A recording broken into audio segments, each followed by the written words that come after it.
Welcome back. Tonight, we are going into a quiet kind of fear. The kind that starts with one object in the wrong place. Today's story is about a dirty Polaroid, a childhood bedroom, and a drawer that should have been empty. The strangest part is not just that the photo returned.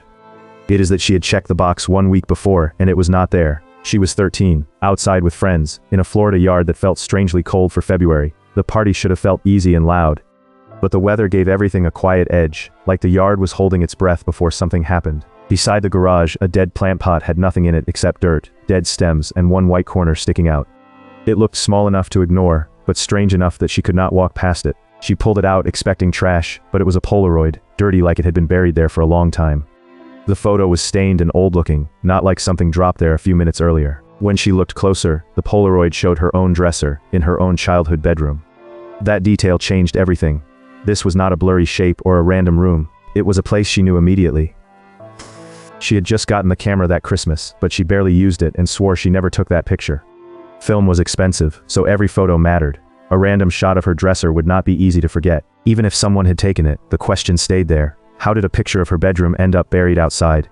The dirt, the dead plants, and the familiar dresser made it feel planned, but nobody had a reason. Before the ending, think about what explanation you would trust if this happened in your own room. She asked the friends who were there that day, but none of them admitted to making or hiding the photo. If it was a prank, somebody had to keep a straight face while she panicked over it. Her parents also said they had nothing to do with it, which made the whole thing feel even less like a prank. Adults usually confess when a joke scares a kid too much. This time, nobody did. So she did the only thing that made sense to a scared kid.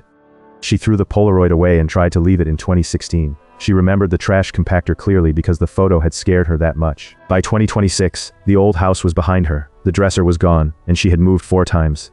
That mattered because the photo should not have followed her through years of packing, unpacking, and changing homes. 1 week before the scare, she opened a glass box of old bracelets and looked through it carefully. It was a nostalgic moment, full of old Alex and Annie and Lokai bracelets, not a moment of fear. She says if the Polaroid had been there, she would have remembered it instantly. But that day it was not there. The top of the box was just bracelets, exactly the kind of ordinary detail a person barely questions. When she opened the box again, the same dirty Polaroid was sitting right on top of the bracelets. Not tucked underneath, not hidden between old things. Right on top, like it had been placed there for her to find. Her mother did not remember it, and her old best friend only vaguely remembered the photo from years before. That almost made it worse.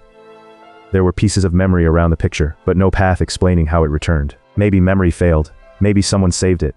Or maybe the photo simply came back, and waited until she would notice. The part that stays with you is the quietness of it, one old picture returning without a sound. What makes this story unsettling is how small the object is.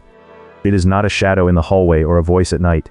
It is one dirty photo returning quietly in a box that had just been checked. Do you think this was a memory mistake? A long prank, or something that should not have been able to come back?